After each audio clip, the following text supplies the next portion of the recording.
Wow. Ako mwakomye amashyi mba ntashyara ufite koko. Give them a round of applause. You cannot jealous. Idrissa, you can hug her, please. Hug. A wonderful one. In your life, Muzabere umugisha amahanga. be a blessing to nations. Abababaye bazavome ku iriba ryanyu. Will have on Abacitse intege bazasubizwa to be with us wo kugira ngo tubashyingire. in this beautiful moment of blessing them.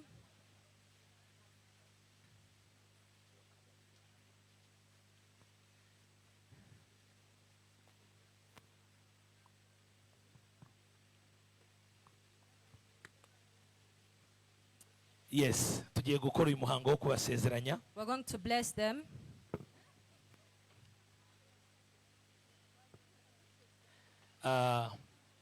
Ukuntu twebwe tubikora, The way we do it, ntago tujya dutegura indahiro tubandikire ngo bazisome. we don't write for them the thing to read. Covenant. We don't write the covenant for them to read. Isezerano cyangwa se The covenant. yes, igihango, yes mu Kinyarwanda. The covenant. Ahubwo turamureka buri wese akamusezeranya cyangwa se akamubwira ibivuye mu ndiba y'umutima. But we give them a space to promise each other what is coming from the heart. Ndetse akabimubwira amwambika n'impeta. And say that as he's putting the ring on his finger or her Ndaza finger. gusaba uyu n'umwanya mwiza tuba tugezemo. This is a very good time we are in. Badutegurire microphone pare babe hafi na Marene kugira baze kubafasha.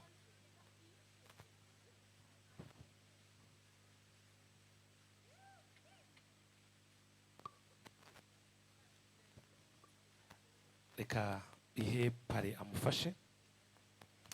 Impamvu tubikora The reason why we do this no kugira ngo buri wese amubwire ikimuvuye ku mutima kuruta uko yavuga icyo pastor yanditse. is that they can tell each other what is coming from their heart and what pastor has written. Reka dusengere izi mpeta Let's pray for these rings. and then baze no guhita bazambika. And they will put the fingers on their Turaza hand. gutangirana na Idrissa We will start with Idris kugira ngo amupromisinge ndetse amubwire ikiri ku mutima. so that he promise her and tell her what is in his heart. Idrissa, you are going to speak your heart to her. Idris ugiye gusohora ibiri mutima wawe bimubwira. Let me pray for this ring. Kansengere zino mpeta. Mwami turagushimye kubw'ubuntu bwawe. We thank you, God, for your grace. Turagushimye kubw'imbabazi We zawe. thank you for your mercy. Tugushimiye kuri mwiza kandi bw'imbabazi zawe zihoraho iteka We ryose. thank you that your beauty and your grace is always. Izi ni impeta zakozwe n'abana b'abantu. These are the rings made by people. Ariko si urukundo ahubwo ni ikimenyetso It cy'urukundo. is not love, but it is a sign of love. Turasenze mu izina rya Yesu We pray in the name of Jesus ubwo bagiye kuzambikana. as they are going to put them in their Nk'uko fingers, zitagira itangiriro as n'iherezo. they don't have a start and the Reka end. ariko urukundo rwabo rutagira itangiriro May their n'iherezo. love don't have a start and the Mu end. izina rya In Yesu the name Kristo. of Jesus Christ. Tuzihesheje umugisha We bless them mu izina rya Yesu. in the name of Jesus. Amen. Amen.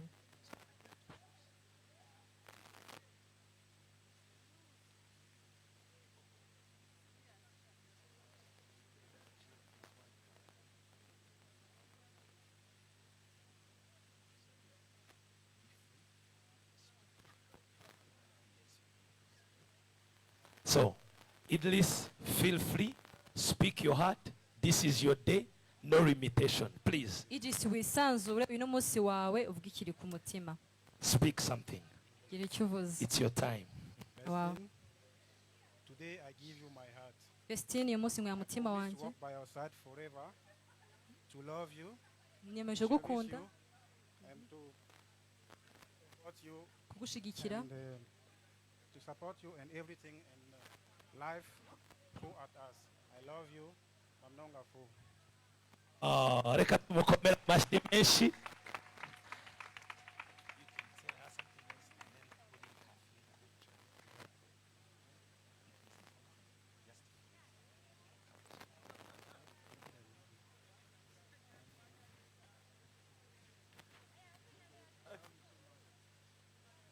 Wow.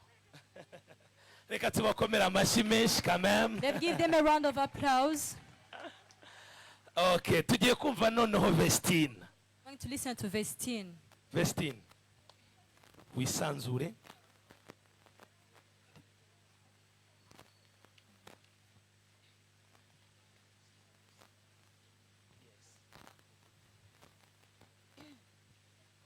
My love, I'm your wife, and I'm so happy you are my gift from God. I will love you forever with all my heart. Thank you for loving me. I say yes to you today and always. Oh, wow. Reka mubwira kandi amwambika impeta kibazo. Ibintu twabikomera amashyi murabona atari byiza. Can you give a round of applause to this beautiful thing? Reka twongere tubikomera amashyi ababyeyi bavuza impundu. Let me hear the shout of joy from the parents. Yes. So now agiye gutwikurura umugeni we. He's going to unveil his bride.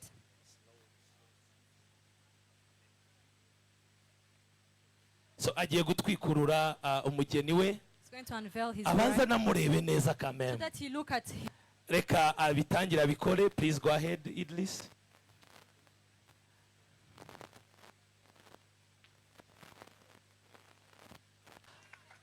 Ibi bintu ni byiza cyane rwose. So beautiful. Yego rwose haleluya yongera uyitere ndayiguhaye rwose. Wow. Yes, glory be to Jesus. Now, before tubasengera, Before we pray for them, reka dukore ino declaration. let's make this declaration.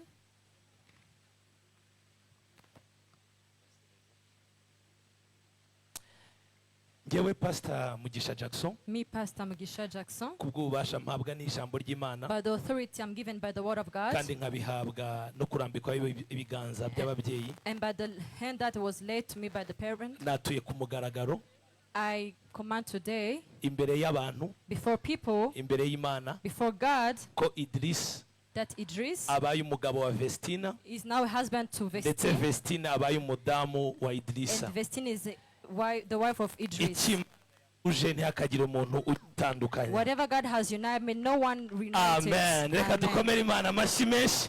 Reka umuha uhobere please. Hug her please, and you may kiss your bride now. You may kiss your bride. Come on, Idris. You may. Okay, it's okay. So reka nsabe abashumba bari hano, ababyeyi bari hano. Let me ask the Dutere pastors and intambwe. parents are here to come in front. You guys, you are going to kneel down. Ugiye gufukama hasi.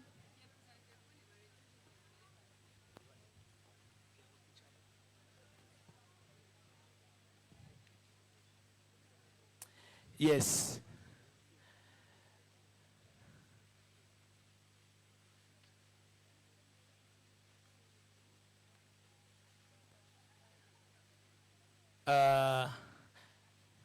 Reka mubagote gutya, reka nsabe ababyeyi ku mpande zombi, Let me ask the parent from both sides. ababyeyi ba Vestina mu mubiri, yes mu mubiri, The papa et mama, The biological father of Vestine, ababyeyi ku ruhande rwa Idrissa, the biological father of Idris. reka mbasabe mwese mutera intambwe, Let me ask them to come forward. reka mubajye inyuma, mama, nyuma, abane tujye kuri side.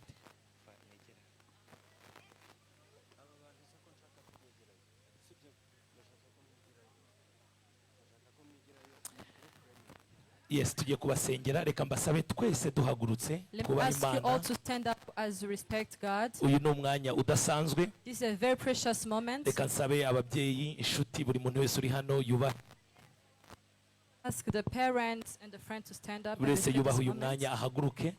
May you stand up. Tugiye kubasengera. We're going to pray for them. Uyu munsi Today, bagiye gutangira urugendo rw'urugo rwabo. they're going to start a new journey of their marriage. Ijambo wabaturaho ry'umugisha, A word that you can declare to them, ijambo wavuga ku buzima bwabo, the word that you can declare to their rifite life imbaraga mu isi y'umwuka. is very powerful in a spiritual word. Ndaza kubasaba abashumba n'ababyeyi murabafata ku bitugu, I will ask the parents abandi touch them, murambura ibiganza and tuberekezeho, others to lay your hands to them ubasabire umugisha w'ubutunzi, and ask for the blessing of ubasabire riches, umugisha w'abana abahungu the n'abakobwa, blessing of kids, boys and ubasabire girls. kubana amahoro.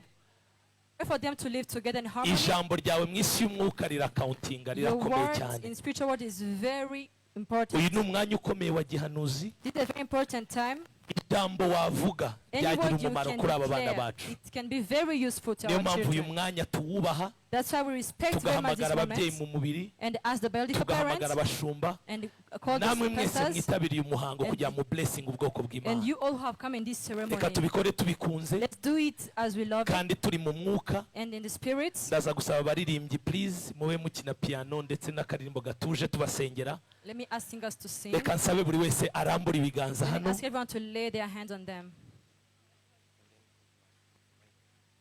Reka tubasengere. Let's pray for them. Mana mu izina rya Yesu Kristo, Father Lord, in the name of Jesus, uwera wa Isirayeli, tuzamuye ibiganza byacu, the whole of tuzamuye Israel, amajwi yacu raise their tugushima. hands. We thank you.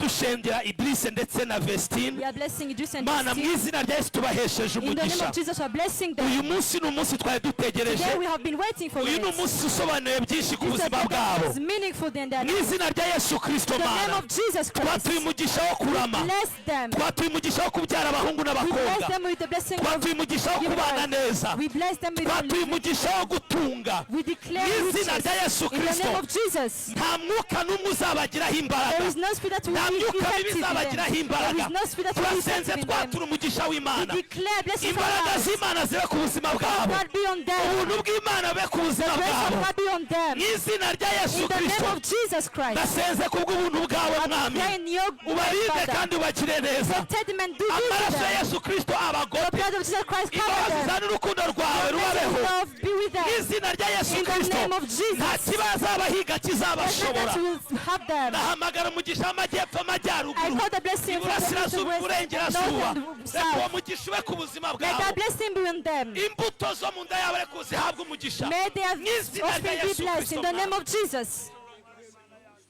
Urakoze Mwami, Thank you, Lord. tubasabiye umugisha w'amajya n'amaza. Bless them. Ntacyo bazakena mu izina rya Yesu. will lack nothing. Iki gihugu bazagitungiramo, They will be rich in amahanga this bazayatungiramo, They will be rich in bazabyara this abahungu country. They n'abakobwa. will have boys and Nta girls. kibi kizasohora ku buzima bwabo, There's nothing but that nta will happen myuka in mibi their life. izasohora ku There's buzima no bwabo, evil spirit that will come nta in their life. by'abarozi, nta by'abapfumu bizasohora ku There's buzima no bwabo. witches that will come in Buri their bitero life. byose by'abanzi turabyanze mu izina All rya evil Yesu. spirits we Reka deny them in the bambirwe name of izindi mbaraga, Let they have new reka power. barabakirane mu izina rya Let Yesu. they shine the name of Amahanga Jesus. azabona umucyo wabo, Let nations see their abenshi light. bazatabarwe ku Let bwabo. people be set for Reka them. Mwami bahinduke umucyo Let w'amahanga, them become the light of the reka nation. itara ryabo ryake mu izina Let rya their Yesu. light shine. Inyenyeri yabo yongere Let yake their stars mu shine izina rya brighter. Yesu In Kristo. the name of Jesus Urugo Christ. rwanyu turugotesheje amaraso ya Protect Kristo. your house with the blood of Jesus Nta Christ. ntwaro yacuriwe ku barwanyi izagira No ikibatwara. weapon formed against you shall Mu prosper. izina rya Yesu In the Kristo, name of Jesus dusabye Christ. amahoro adashira, We